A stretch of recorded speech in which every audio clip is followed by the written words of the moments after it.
17, c'est le nombre de tués depuis le début de l'année sur les routes polynésiennes. Un de plus que l'an dernier à la même date. Malgré une baisse du nombre d'accidents, le résultat est le même, des familles dans le deuil. 17 victimes de trop pour la gendarmerie qui continue son travail de prévention, comme ce matin. Je viens pour essayer de décrocher la formation au permis de conduire, essentiellement. Voilà. Est-ce que tu penses que tu seras un bon conducteur? J'espère. Je peux pas m'avancer sur ce sujet, mais j'espère. Voilà, pour nous tous. Il faut leur faire comprendre qu'à partir du moment où ils ne respectent pas une de ces règles, ils prennent des risques et ils doivent être capables d'évaluer ces risques. Donc voilà, si je roule la nuit en vélo sans éclairage, à contresens, ils doivent comprendre que c'est beaucoup plus risqué que s'ils roulaient dans le bon sens avec de l'éclairage. Lui, c'est Jairus. Avant son parcours professionnel dans la moto, il modifiait sa DT50 pour le fun jusqu'à un accident en 94. Accident suivi d'opérations douloureuses, de séquelles à jamais gravées dans sa peau et dans ses os. Une nouvelle vie difficile qui lui rappelle sans cesse son erreur de jeunesse.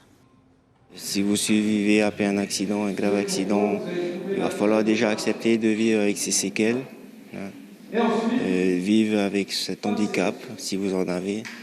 Parce que la vie, vous allez devoir vous adapter différemment. Vos habitudes, vous êtes passionné de quoi que ce soit, de sport ou autre, il va falloir vous adapter différemment. Encore heureux si vous pouvez le faire. Mais si vous ne pouvez pas le faire, vous êtes en chaise roulante, ça c'est différent. L'assistance est émue pour un temps, mais la réalité reprend vite le dessus. Ça serait bien en fait de mettre en place plusieurs fois ce genre de journée parce que ça amène en fait à réfléchir et à apprendre en fait que voilà il y a des choses à ne pas faire sur la route. Mais tu connais quand même des gens qui boivent et qui prennent quand même. Ah, j'en connais plein, mais après c'est récurrent et ça détient. Car il faut se rendre à l'évidence, l'alcool, la vitesse et les comportements à risque sont les principales causes des accidents de la route ici. Et ce sont bien des adultes, dans la tranche des 30-50 ans, qui sont principalement responsables.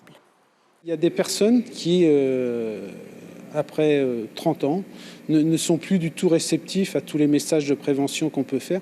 Le temps qu'ils ne sont pas touchés dans leur chair, ils continuent à enfreindre les règles du code de la route. Cela, il n'y a que la répression qui fonctionne.